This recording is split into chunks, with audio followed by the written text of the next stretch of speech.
Rafael, da página Brasil Patriota.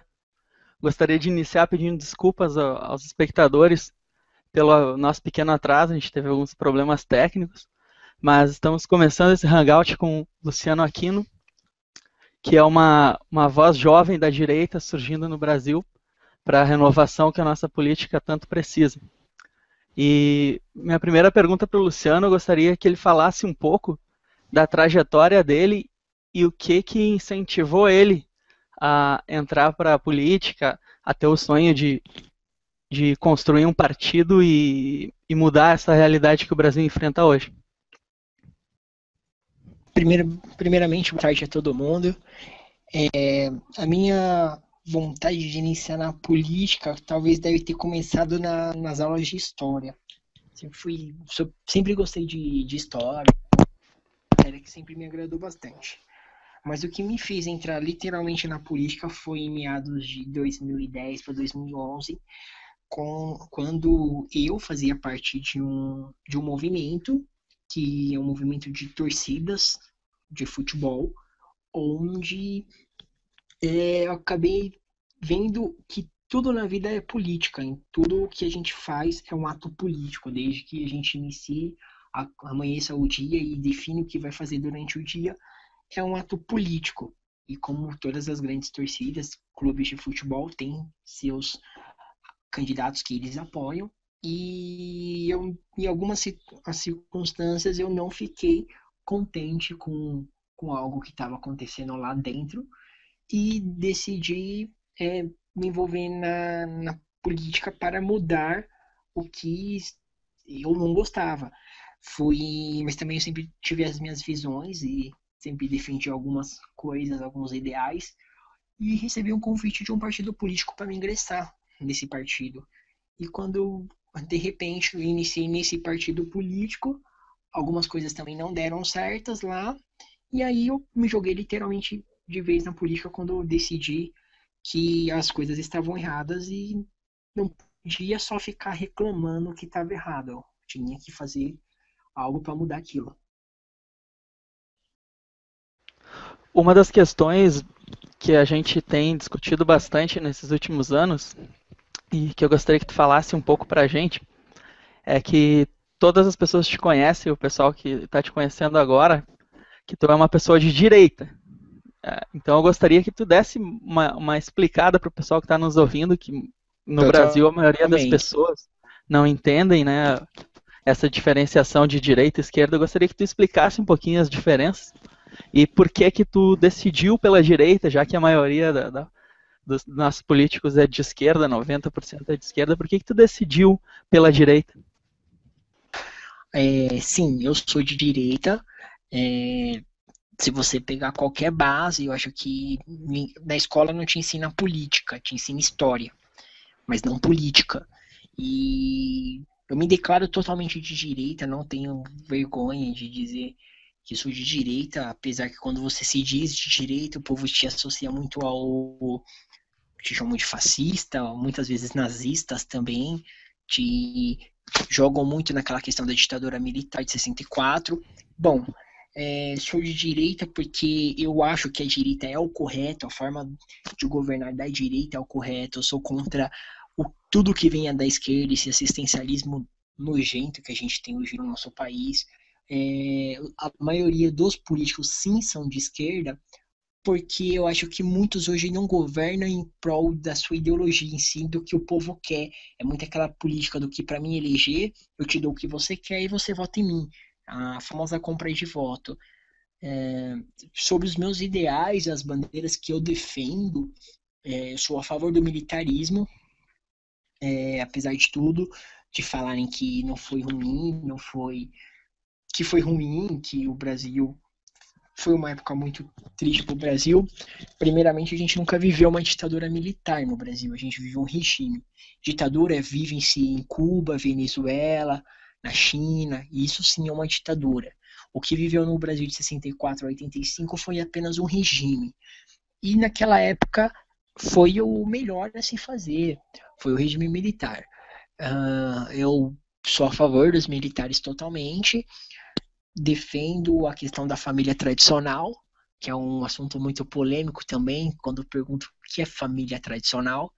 A família tradicional é homem, mulher e filhos, e defendo essas questões. Sou contra total o assistencialismo, o, qualquer esse vários que a gente tem aí. Sou contra esses bolsas, Bolsa Família, Bolsa Aluguel, Bolsa tudo hoje em dia é bolsa. As cotas também, outra questão que eu bato muito em cima, que eu sou totalmente as cotas, por, por ser negro, por ser homossexual. Eu acho que é o governo que é o principal, deveria ser o principal intermediador de ser contra o racismo, contra o preconceito, é o principal preconceituoso, entre quando ele dá uma cota a um jovem negro, tá automaticamente dizendo que se ele não tiver aquela cota, ele não tem capacidade de estudar na faculdade X ou faculdade Y. Então, sou totalmente contra a isso. Quem quiser me chamar de fascista, pode chamar. Quem quiser me chamar de totalitário, pode chamar. Só não me chamam de esquerdista, porque eu sou de direita. E interessante de notar nisso tudo que tu falou é que os governos esquerdistas que tanto pregam a igualdade das pessoas, eles acabam separando as pessoas e jogando as pessoas umas contra as outras, né? Mas um assunto bem importante que eu considero, eu tenho acompanhado a tua trajetória há algum tempo, embora a gente tenha se tornado amigo há poucos dias, é a questão do partido que tu tá tentando fundar, que tu já está encaminhando a fundação dele, que é um partido de direita, que o Brasil hoje não tem praticamente nenhum partido claramente de direita no estatuto em si, né? Então eu gostaria que tu falasse um pouco desse partido que tu está correndo atrás para fundar, das ideias desse partido, de algumas bases, das estruturas bases desse partido para o pessoal que está ouvindo. Assim, o DN é um projeto que eu tenho. Sim, o DN é um projeto que eu tenho desde 2000 e existe nenhum partido oficial. A gente for analisar hoje o que é a nossa direita hoje, o DEM, o PP e o PSC. Mas nenhum são de direita. O DEM faz várias ligações com a esquerda. O PP uma aliado falar que ele é de direita. E o PSC é um centro-direita por ideais de privatização, família, tal. Acaba se chamando ele de direita, mas também ele é um partido de centro. E então hoje não existe, creio que o Brasil deve ser o único país no mundo que não tem uma oposição política. A direita hoje no Brasil se chama PSDB, mas do PSDB também não é de direita. Então falta isso, falta uma direita eficiente, uma direita forte. Há um projeto que eu vejo que a gente tem vários adeptos da direita dentro das câmaras, dentro das prefeituras, mas eles também não se sentem representados por nenhum partido de direita. E aí eu tenho esse projeto que é o DN, Direita Nacional, onde o ideal é formar um partido político, concorrer às eleições e, quem sabe, juntar nesse partido alguns políticos hoje que são de direita, que a gente conhece muito bem, alguns repórteres, filósofos, quem sabe não migrar todo mundo para formar uma direita, uma oposição forte no Brasil. Aí, uma pergunta que eu gostaria de te fazer. Tu afirmou agora há pouco que dentro dos partidos existem pessoas com a mentalidade de direita, né? Então, eu soube, tu me contou que tu é candidato esse ano, né? Então, fala um pouco mais pra gente do teu partido, da tua candidatura, como é o ambiente dentro do teu partido para essas ideias de direita que estão nascendo agora e crescendo no Brasil inteiro. Sim, não só dentro do meu partido, mas dentro de outros partidos. A gente pode ver mesmo, vou citar aqui como exemplo o Bolsonaro. O Bolsonaro é do PP, o PP de direita não tem nada, e o Bolsonaro é um dos maiores representantes da direita no Brasil. No PSC, o PSC é um partido que ele visa muito os direitos da família. Então, lá tem gente que é de direita, lá tem gente que é de esquerda. Mas o PSC é um partido que ele visa mais a questão familiar, de tradicionalismo à família. Sou candidato, sim, nessa eleição pelo PSC. Sou o candidato mais jovem do estado e eu venho defendendo a questão dentro também do PSC da direita.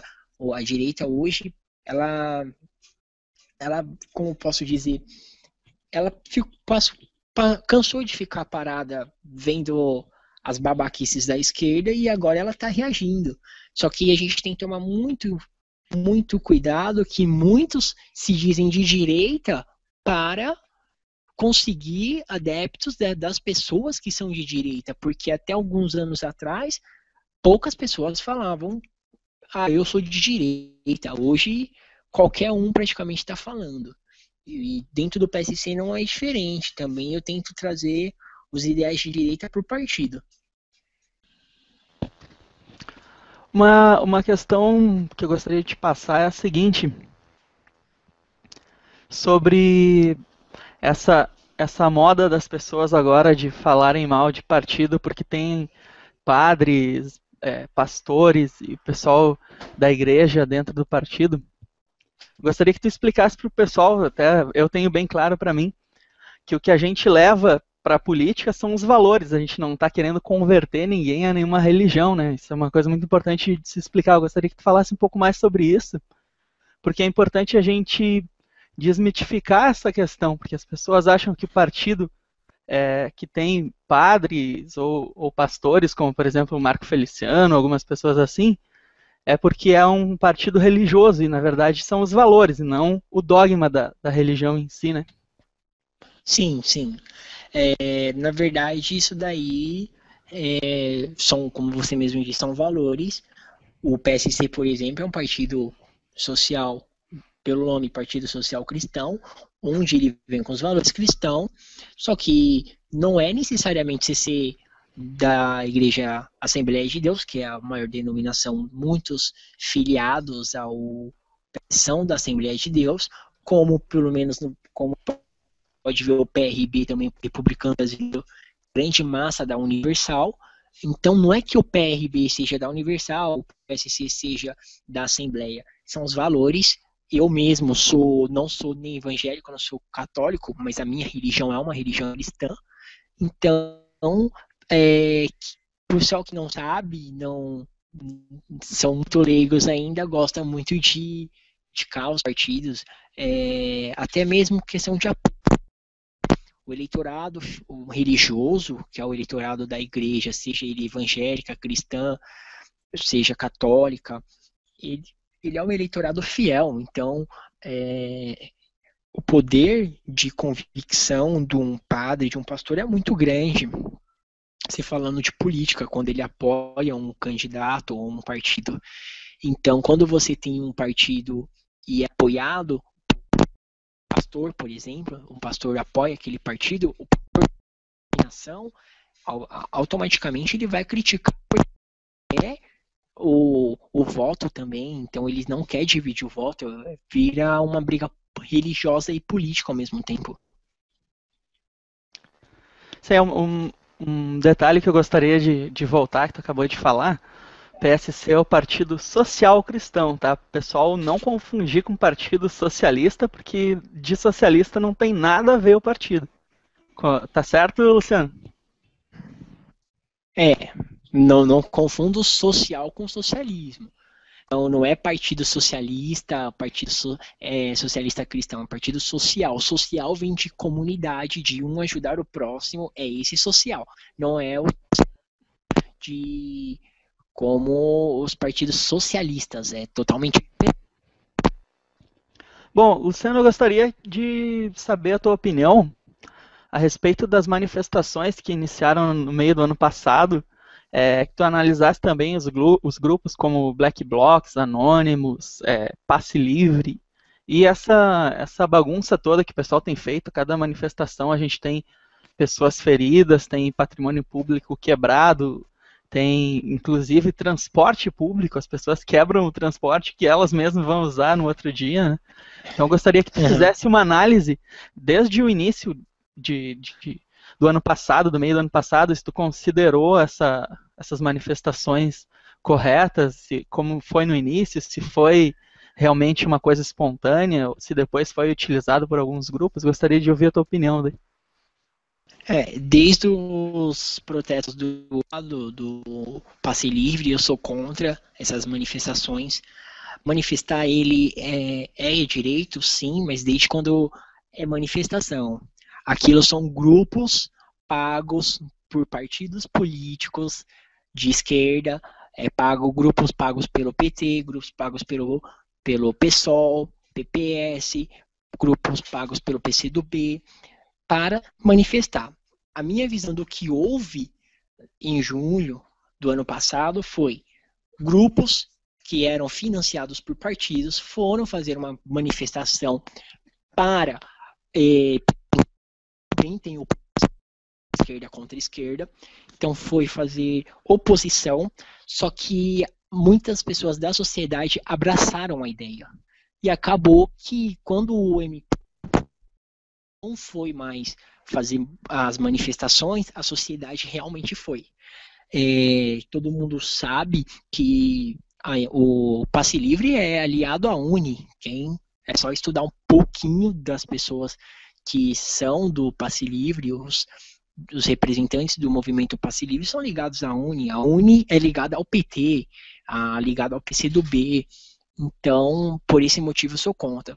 Os black blocs, para mim, não passam de marginais que saem quebrando o patrimônio público em bem do povo, diz eles. Calma aí, bem de quem? Que povo? Porque o cara quebra um e ele mesmo vai usar no outro dia. Ele quebra um ônibus, ele diz que é para a sociedade, mas ele taca fogo no ônibus que a sociedade vai usar no outro dia para trabalhar. Eu defendo totalmente a polícia sobre as manifestações. Eu acho que a polícia tem que reprimir, tem que reprimir com bala de borracha, tem que reprimir com dando cacetada mesmo, porque tá lá para quebrar, não tá para fazer protesto. Protesto, quando tem protesto, não tem quebra.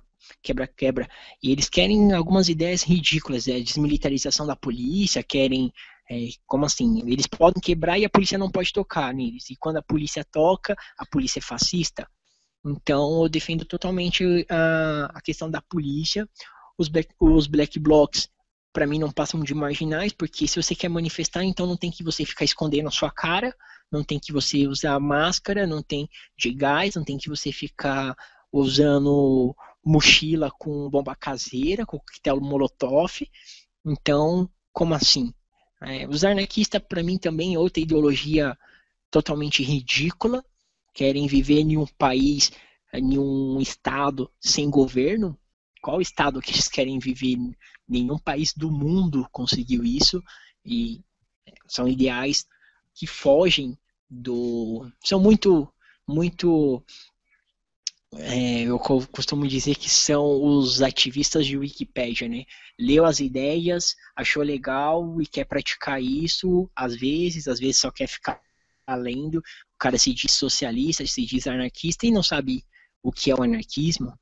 Então eu sou contra todos esses movimentos, passe livre, o movimento vou citar um aqui também, que acontece muito aqui em São Paulo, o movimento de moradia, o MTST, os caras acampam uma semana na porta da Câmara Municipal para pedir moradia.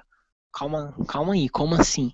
Se você está acampando há uma semana no local, quer dizer que você está uma semana sem trabalhar e você quer moradia, vai ao mínimo trabalhar, o cara não trabalha, a não ser se ele tiver de férias.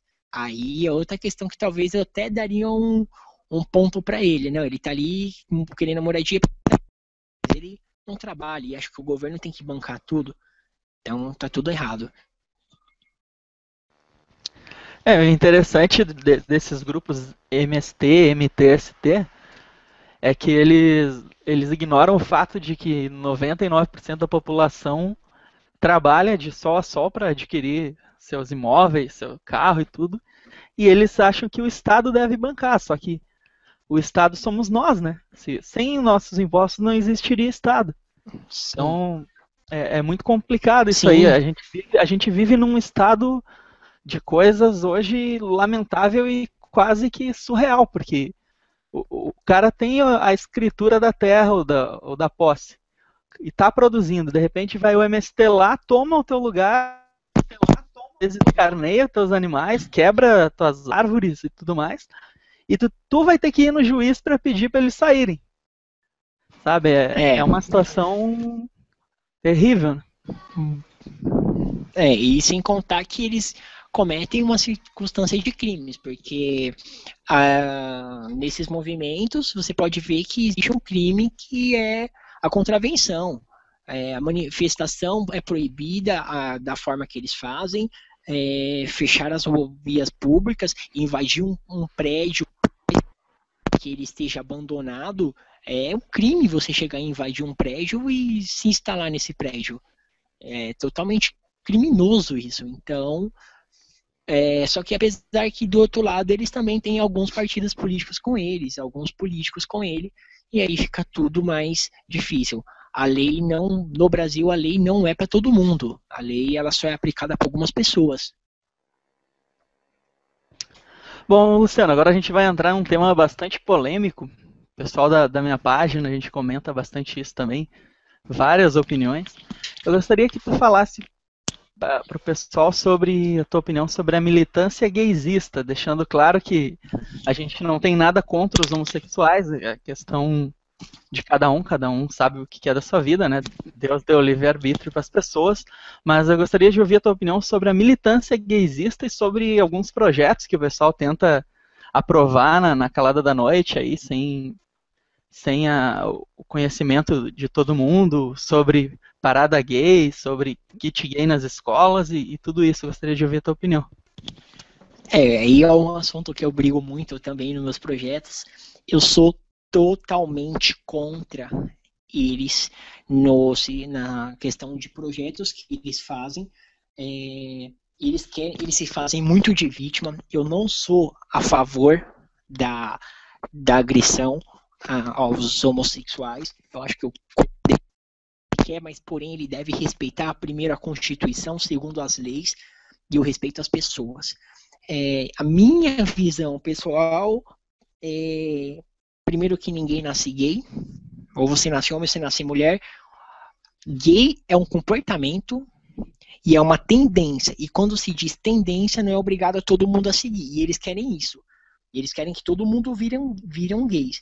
Tendência diz, você tende a ser homossexual ou não. É um comportamento, mas não quer dizer que todo mundo deve seguir isso. E eles implantam praticamente isso. Agora com diversidade, não sei o que, viva a diversidade. Não, eu não quero viver nenhuma diversidade. Eu não quero que meu filho viva nenhuma diversidade. Eu quero que os valores. Então esses valores eles não têm. A minha opinião sobre a questão familiar eu continuo a mesma. Ninguém tem orgulho de ter filho homossexual. O cara ele vai amar o filho porque é filho. Antes dele ser homossexual ou ela ser sapatona, é filho, é filha, vai amar do mesmo jeito. Mas pai nenhum tem orgulho de ter filho gay. Começa por aí. Quando você se torna pai, você vai imaginar seu filho entrando dentro de casa com a mulher. Ou até rola essa brincadeira entre os homens que fala, quando você tiver sua filha, o cara pode ficar, mas ela, até nos filmes do pai, ele imagina a filha com um homem e não a filha com uma outra mulher. Então, orgulho ninguém tem. Você aceita, é normal. Eu sou totalmente contra a agressão, mas eu acho que eles se fazem muito de vítima também. O movimento gaysista se faz muito de vítima, se vitimizam muito. Então, não pode tocar neles, não podem olhar para eles. E é uma falta de vergonha você tá no metrô, quem é aqui de São Paulo, vai ali no região central, no Lago do Arouche, próximo à Avenida São João, os caras estão praticamente num ato sexual em uma praça pública. Se você está fazendo isso com uma mulher, é crime. Por que o gay pode fazer? Aí eles querem implantar projetos de... Agora tem um projeto que eles querem que a transexual, quando for agredida, seja atendida na delegacia da mulher, porque ela se sente mulher. Como assim? Se sentir mulher, então tem que ser agredida. Então, tem que ser atendida, desculpa. Tá errado, não concordo. Ridículo, porque nenhum pai vai querer que o filho aceite isso. Outra questão também que me perguntam muito sobre o casamento, e aí eu também vou falar uma coisa que é o seguinte: eu sou a favor e sou contra. Depende da forma que é o casamento. Se for um casamento religioso na igreja, quando eu digo igreja, independente da religião, eu sou contra. Eu sou contra. Se for um casamento civil, porque o casamento mais nada é do que um contrato de bens, eu sou a favor. Por quê? Quando tem um casal, a família rejeita esse casal, ele se junta com seu parceiro e aí ele constrói uma vida juntos. Quando um desses dois morre, vem a família que sempre rejeitou para conseguir o carro, a casa, os bens. Então eu sou, nesse ponto, eu sou a favor por isso, mas eu sou contra o casamento dentro da igreja. E sou totalmente contra a adoção. Totalmente contra a adoção. E muitos me chamam de homofóbicos. Quiser chamar de homofóbico, fique à vontade, mas enquanto eu estiver na política, não vou deixar, eu vou sempre fazer o impossível e impossível para barrar esses projetos que são, no mínimo, ridículo e asqueroso.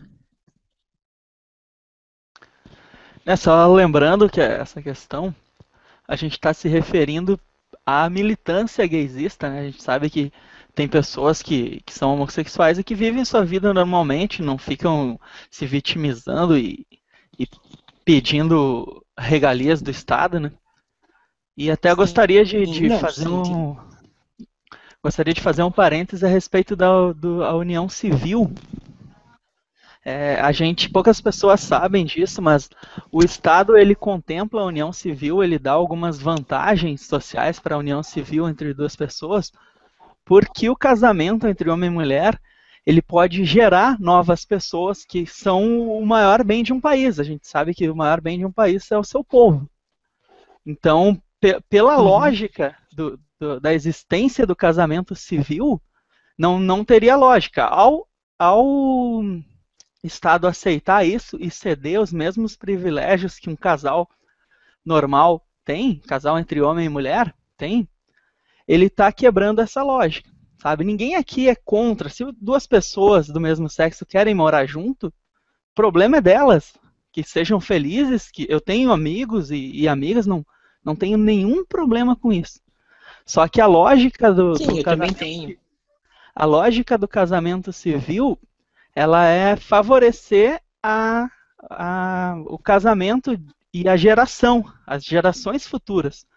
Porque quando um Sim. casal dá à luz a um filho, é mais um brasileiro que nasce, é mais uma pessoa que nasce e as pessoas são a riqueza do país. Então essa possibilidade não tem na união homossexual, apenas por vias artificiais, mas isso já é uma questão de ética, é muito discutível. Não, eu pessoalmente acho que eu sou contra, pessoalmente sou contra, mas é importante a gente frisar isso, que a gente não está fazendo uma generalização para todos os homossexuais, apenas para o pessoal que milita por essas vantagens. A mesma coisa do pessoal querer cota por cor, sabe? Outra briga que eu arrumo uma briga feia contra isso. Eu já falei, a cota eu sou totalmente contra. Eu sempre estudei em uma escola pública, sou branco, estudei em uma escola pública junto com o negro, com a mesma professora, com o mesmo ensino, com o mesmo material. Por que na hora da cota, na hora de entrar prestar um vestibular, ele tem 20%? Qual a diferença no meu ensino? Não vejo nenhuma. Porque o Estado fala como se... O Estado fala como se fosse uma coisa assim: negro estuda em escola pública, branco estuda em escola particular. Eu nunca estudei em uma escola particular. Nem eu. Mas o importante é a gente desmascarar a esquerda, tanto o movimento gaysista, como a gente fala, a questão das cotas, a questão de passe livre, black bloc, tudo isso, chama-se vitimização. A gente cria uma vítima que não sabe que é vítima, porque a maioria dessas pessoas que a gente conversa, elas são contra, sabe?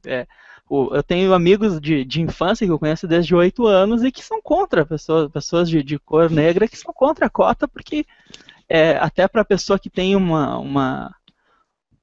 amor próprio é um insulto, sabe? Tu vai entrar num concurso ou num cargo público mesmo com uma nota menor, sabe? E aí as pessoas vêm falar em dívida histórica, mas que culpa tem a pessoa que vai nascer amanhã com a geração que passou 300, 400 anos atrás, 100, 300? Já ouvi, Sabe? Isso é uma falácia muito comum, né? Eu discuti isso também com ele é negro, ele falou, mas os negros foram escravizados pelos brancos. Não, calma aí. Primeiramente que negro nenhum foi escravizado, ele foi escravizado aqui no Brasil. Primeiramente que negro nenhum foi escravizado no Brasil, eles vieram escravos da África. Então não foi o Brasil que escravizou o negro. Ele já veio escravo da África. E se a gente for pagar essa dívida que eles dizem, vamos entregar o mundo. Para mim é um dos pontos mais. Então, negro não é nada em questão de dívida nesse sentido. Uma coisa importante também que muita gente cita Nelson Mandela como herói, né? A gente tem que lembrar também que muitas pessoas morreram trabalhando em regime de semi-escravidão nas minas de diamante dele, né? Então, a gente tem que ter muito cuidado quando fala em dívida histórica, porque o pessoal já era escravizado por eles mesmos na África e ainda são, sabe? A gente vê vídeos daquela região lá, é uma tristeza, né? A questão não é de cor, a questão é de caráter. Isso que as pessoas precisam entender. Verdade. Para quem... Sim, isso. Não é? Que culpa tem eu, que nasci em 93, pro cara que foi escravizado em 1800? Que culpa eu tenho? Nenhuma. Não foi a minha família que escravizou o cara, não foi meus avós, meus bisavós. Entendeu? É muito complexo isso. Tem que... essa dívida aí é inútil.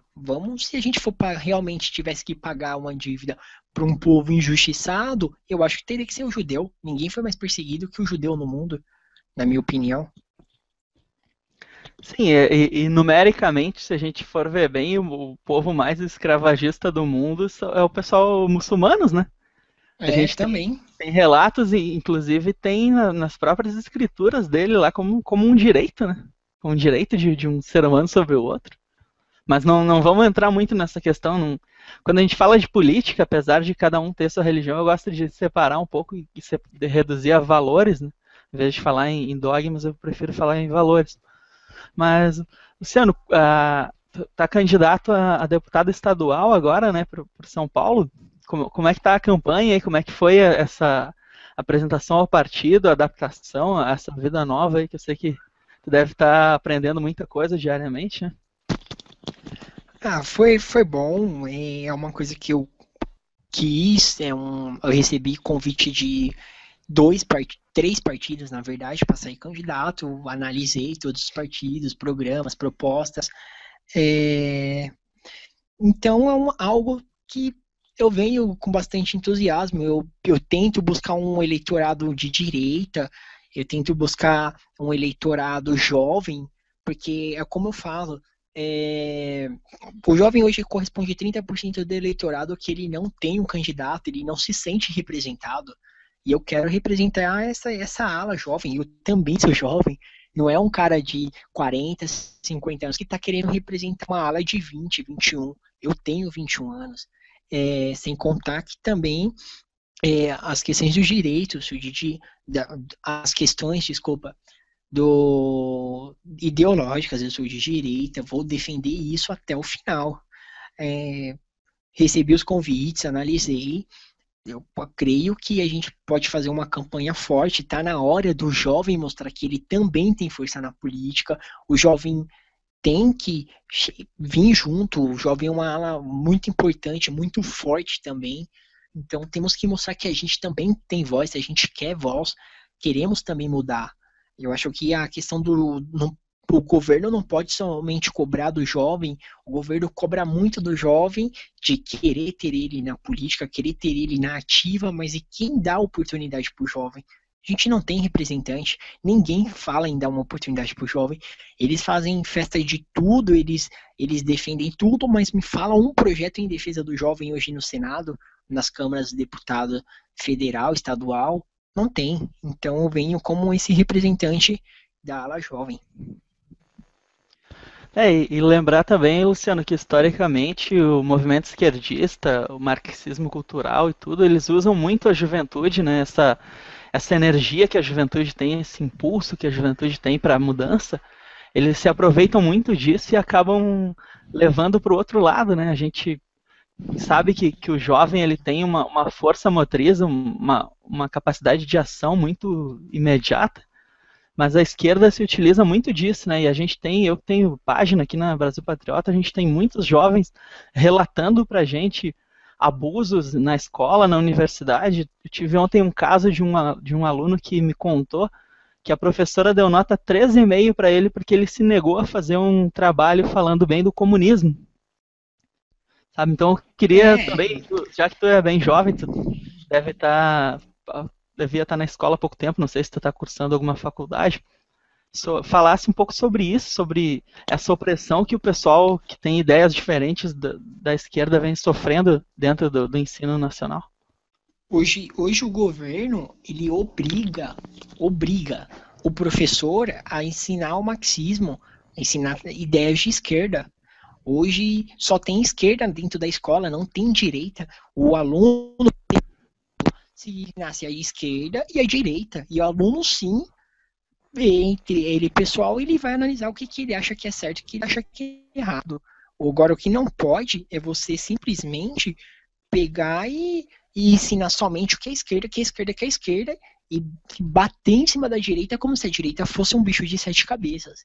É muito complicado, isso não pode. Uma das coisas que a gente tem que acabar, quando eu digo a gente, a direita, é acabar com o Ministério da Educação. O MEC é a maior máfia que tem dentro da educação. É uma lavagem cerebral para que se torne gente de esquerda. O MEC não pode estar não podemos permitir o MEC com os programas de esquerda dele.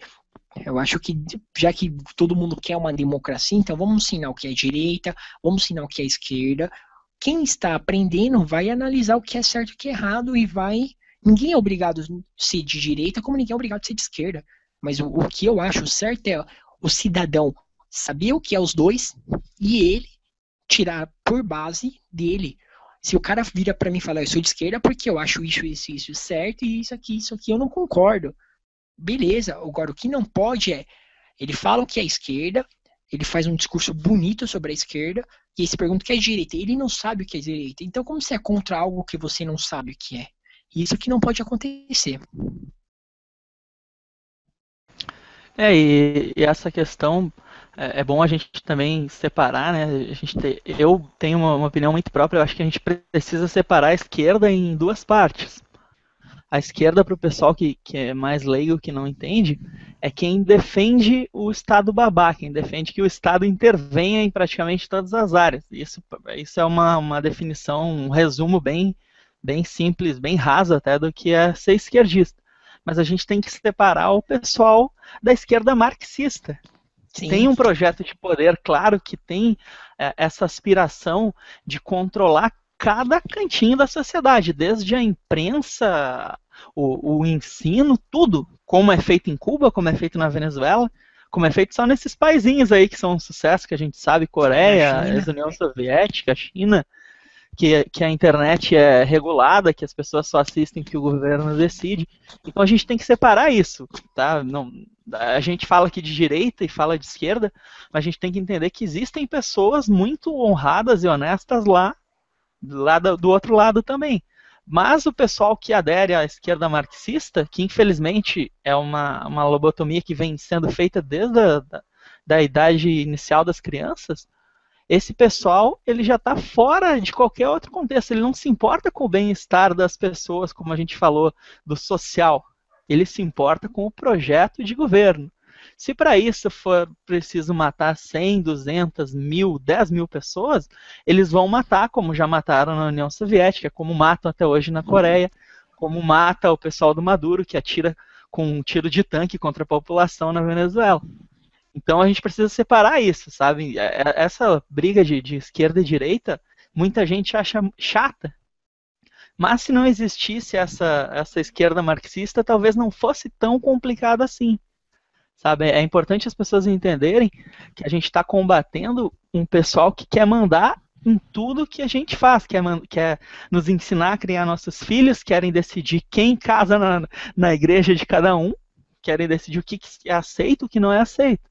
Eles querem acabar com a tradição milenar que existe desde que o mundo é mundo, de repente criar uma coisa em nome do projeto deles. E é assim no mundo inteiro, só que as pessoas não estão tendo acesso.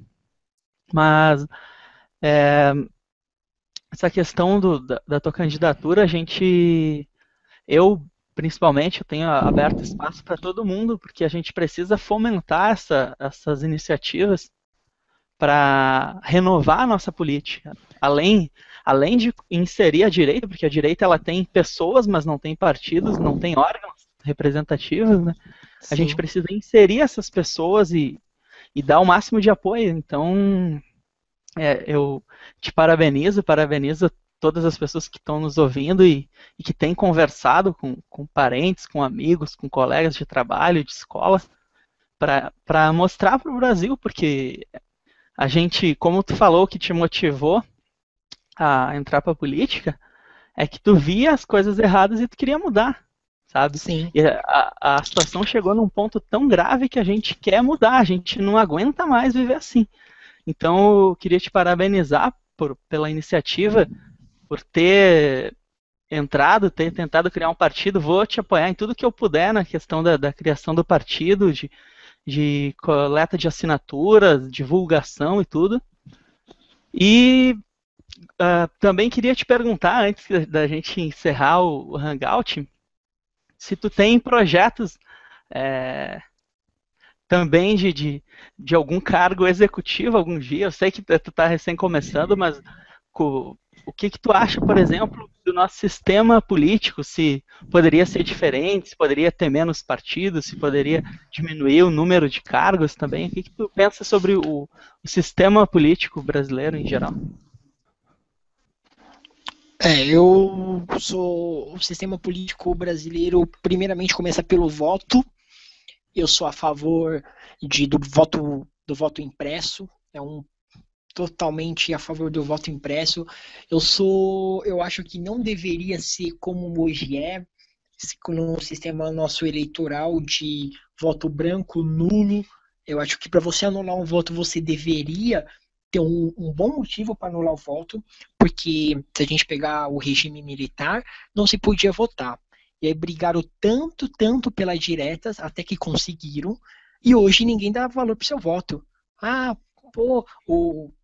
Quantos domingos não existe no ano, aí a pessoa me vira e fala, vou ter que acordar cedo para ir votar, que saco, não sei o quê. Mas aí ele acorda cedo para fazer outra coisa, em qualquer outro domingo.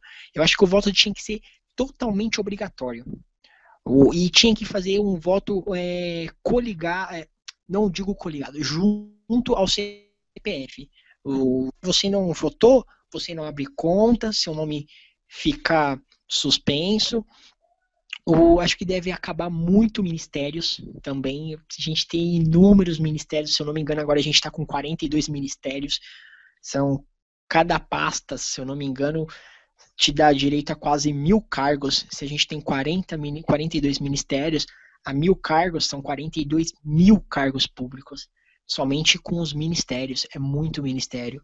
Tem que acabar metade dos ministérios. Tem muito ministério que não deveria existir.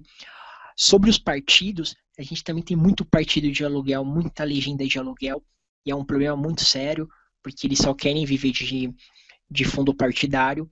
Eu acho que se não eleger, não fazer um número significante de representação, esse partido deve ser ele não deve ser extinto, mas ele não deve receber suas regalias como o fundo partidário, como poder, as cotas de televisão, cotas em dinheiro do governo. E tem muito para pegar aí, você podia pegar 5, 6 partidos e formar se juntar 5, 6 partidos, formasse um só, daria. Então a gente tem hoje 32 partidos, que é um dos lugares que mais tem partidos políticos, e aí, para você ver como é surpreendente, temos 32 partidos formados, pelo menos 25 em formação, e nenhum desses são de direita, nem os formados e nem os que estão em formação. Isso é uma vergonha. E temos políticos dentro dos partidos de esquerda, de centro, que são de direita. A gente pega o Bolsonaro, a gente pega o Caiado, a gente tem direita em partidos que não são de direitas. Então, a gente necessita de um partido de direita. Eu acho que o último partido de direita que representou o brasileiro foi o Prona, do Enéas. Então é necessário, sim. Não é questão de, só mais um partido. Não, não é mais um partido. É o partido de oposição. Tem o lema do DN, que a gente diz assim, nem vermelho e nem azul. A gente precisa de um Brasil verde e amarelo. E a gente só tem 2 oposições aqui, PT e PSDB. E aí vinha a terceira via com o PMDB, que está totalmente sujo ao PT. Aí você puxa do outro lado, tem outro partido sujo com outro partido também. Então a gente não quer nem vermelho e nem azul. A gente precisa de um partido, de um país verde e amarelo. E essas são as cores do DN. Interessante, tu citou agora o PMDB. Na minha época que eu era bem jovem, estudante ainda do segundo grau, aqui em Porto Alegre o PMDB era a oposição ferrenha ao PT, era uma oposição de ideais realmente, sabe? A gente tinha uma briga de ideologias aqui. E hoje eles estão juntos, né? Até tem um caso que tu acabou de citar do Dr. Enéas. O Dr. Enéas falava muito sobre exploração de nióbio. E na cidade que tem a maior mina de nióbio do mundo, com cerca de 90% do total de nióbio que o mundo tem, a gente tem uma coligação que tem PT, PP, PSDB, PT do B, PTB, praticamente todos os partidos entraram lá porque era uma coligação que seria vantajosa financeiramente para todos, sabe? Então, essa é uma diferença que tem básica da direita. A direita ela tem uma proposta clara.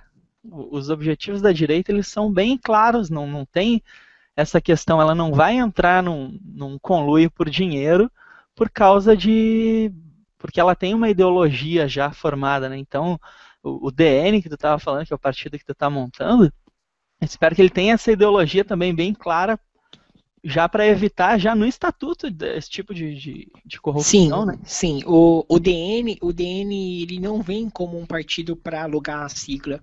A gente prefere ser, eu vou usar o termo pequeno, que é o termo que se encaixa. Eu prefiro ser um pequeno forte do que um grande rompido. Então, o DN a gente não coligará com a esquerda, em hipótese alguma. Eu acho isso antiético e pura hipocrisia. Eu sou de direita e estou coligado com um partido de esquerda, como? Não. A gente não vai se coligar para querer ministério, para querer cargo, para querer pasta, para querer o que seja. Ou a gente coliga com a direita, se não tiver representante, a gente sai sozinho. Não tem problema.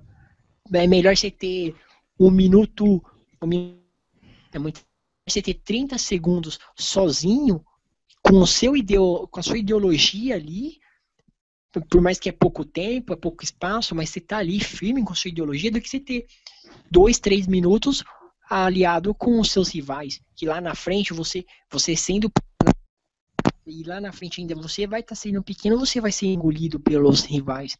Então a gente não, em hipótese alguma, a gente coligaria com os partidos de esquerda, por cargos, tem muito partido, não vou citar nomes, mas eu conheço muito presidente de partido, que vende seus 2, 3 segundos de televisão, de seus 30 segundos de televisão, e fica tranquilo. Esse não é o projeto do DN. E a vantagem de não se corromper é que não fica estigmatizado, né? Hoje, por exemplo, a gente tem o Bolsonaro, que é uma pessoa acima de qualquer suspeita, uma história limpa, no partido, no mesmo partido do Paulo Maluf, né? Então, a vantagem de tu ter um partido é como o teu nome, né? Como você tá no SPC, por exemplo, né? Erros, eventualmente, todo mundo vai cometer, mas se se tu consegue conservar o teu nome como candidato, como partido, já é mais um sinal para as pessoas saberem que podem confiar naquela legenda, naquela pessoa que vai representar depois. Então, isso é muito importante, não tem comparação. Mas, Luciano, eu queria te agradecer por ter aceito o meu convite, assim, de uma hora para outra, agradecer mesmo, porque essa iniciativa que tu está tendo é muito rara entre os jovens. Tu realmente colocou a cara na frente, né? Saiu, colocou, assumiu essa responsabilidade, né?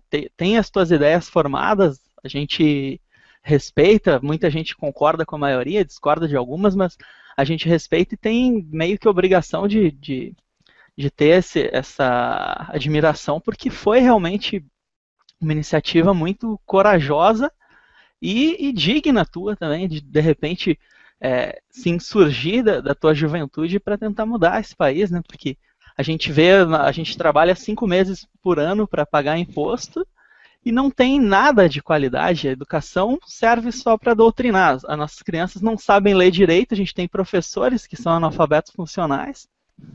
É, a saúde está cada vez pior. A gente teve agora esse episódio triste do Neymar aí, mas lembrando que o Neymar vai ser atendido pelos melhores médicos e o brasileiro aqui vai estar sendo atendido pelos cubanos lá que estão Só te estuprando a gente, cortando, né? Fazendo o diabo. só te Mas cortando um pouco, segue. é, e um alerta pro Ronaldo, né? Que a gente falou que não se faz Copa com hospital. É, O Neymar agora se encontrou no hospital. é verdade, o Ronaldo acabou pagando pela boca, né? Não teve outro jeito. Mas é isso, queria te agradecer por aceitar o convite, parabenizar mais uma vez. E tu desse tua última mensagem antes da gente terminar o programa para o pessoal que está nos ouvindo, né? Eu, sinceramente, eu moro em Porto Alegre, mas com certeza se eu morasse em São Paulo, meu voto seria teu, porque a gente precisa mudar esse estado de coisas, precisa colocar caras novas lá dentro. E como tu bem falou, já que o governo não faz nada diretamente para a juventude, a gente precisa colocar jovens lá dentro também, sabe? Representantes das pessoas, não da ideologia. A gente não está falando de marxismo, a gente está falando de trabalhar para as pessoas. Então, queria ouvir tuas últimas palavras aí. Bom, primeiramente eu agradeço a todo mundo. Como eu falei, eu venho como um candidato jovem, eu quero representar essa ala, que é um eleitorado de 30%, é um eleitorado que não é representado. Hoje você tem político que defende mulher, político que defende a homossexualidade, político que defende a segurança pública, a educação, que defende a criança, mas e quem defende o jovem? Eu não conheço nenhum. E se tiver, podem me corrigir. Talvez tenha até e eu não conheço. Eu quero ser o representante do jovem aqui no estado de São Paulo, mas ser também representante do jovem nos outros estados, porque a política é algo que não é porque você é eleito em São Paulo, você só faz para os jovens em São Paulo. Não, eu quero representar o jovem no Brasil, a nível nacional. Eu sou um político, alguns falam que eu sou muito radical. Eu quero deixar bem claro, eu sou um tipo de político diferente do que tem aí. Eu não falo o que o eleitor quer ouvir. Eu falo o que eu acho que é certo, o que eu acho que é errado. Você, como eleitor, tem o direito de concordar e não concordar. Quem quiser votar em mim, que vote em mim, porque gosta das ideias, voto de confiança. Agora, se vocês estiverem pensando que eu vou falar o que o eleitor quer ouvir, não sou dessa linha, não penso dessa forma. Eu acho que a gente precisa sim ter representantes jovens, precisamos mostrar que o jovem O jovem é uma frase minha, que é o meu principal slogan como político: o jovem de hoje é o político de amanhã. Então, eu gostaria também de agradecer a todos os ouvintes e estou à disposição de todo mundo. Então, muito obrigado, Luciano. Obrigado ao pessoal que assistiu. A gente teve alguns problemas técnicos, mas como eu disse, a gente está trabalhando para resolver esses problemas. Muito obrigado.